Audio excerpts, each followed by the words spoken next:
இல்ல முட்டையா, நேரா வீட்டுக்கு போய் வாழைத்தார சிப் சிப்பா பிரிச்சிடணும்ல. எதுக்கு? இல்ல அப்படியே வச்சா என் பஞ்சாயத்து அவங்க அம்மா வீட்டுக்கு கொடுத்து விட்டுருவா. சிப் சிப்பா பிரிச்சு பரங்க மேல போட்டு வச்சிடணும். இல்லன்னா சாப்பிடறதுக்கு ஒரு பழம் கிடைக்காது. உன் வீட்லயும் அப்படிதானா? பின்ன உன் வீட்லயும் அப்படிதானா? என் வீட்டுல நான் என்னத்தை கொண்டு போய் கொடுத்தாலும் அவங்க அம்மா வீட்டுல கொண்டு கொடுத்துறா. ஏமா நீ கேட்க வேண்டியதானே? எங்க நான் எது கேட்டாலும் அவங்க என்ன ஒன்ன மாதிரி இல்லாதவங்களான்னு சொல்லி கேட்டுப்புறா. கேட்ட என்னல நீ சொல்ல வேண்டியதானே? நானே பண்ணையார் காலில் கையில விழுந்து இந்த பழத்தை வெட்டு இருக்கேன், நீ நோக்காம கொண்டு உங்க அம்மாவுக்கு கொடுப்பியான்னு சொல்லி கேட்க வேண்டியதானே? ஏண்டா நான் உனக்கு என்ன பாவம் பண்ணேன்? ஏன் என் குடும்பத்தை பிரிக்கிறதுல இருக்க? இல்ல நான் உன் நல்லதுக்கு தானே சொன்னேன்.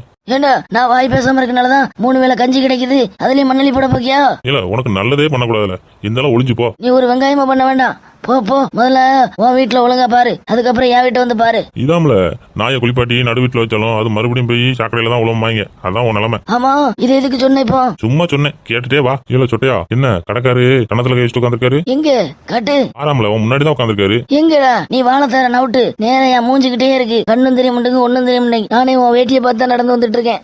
கண்ணு மறைக்கினா சொல்ல வேண்டியதானே? எங்க அதை சொல்லலாம் சொல்லி வாயை திறந்ததுக்கு தான் அந்த வாழைத்தாரு முனைய வச்சு வாயிலையா குத்தி விட்ட. அதுலதான் வாயை மூடிட்டே வரேன். ஏல வரும்போது என் காலில் மிச்சது நீ தானே? பின்ன என்ன, நான் பாட்டுக்கு உன் வேட்டியை பார்த்து நடந்து வரேன், நீ திடீர் நிக்கிற. வேற என்ன பண்றது? அதான்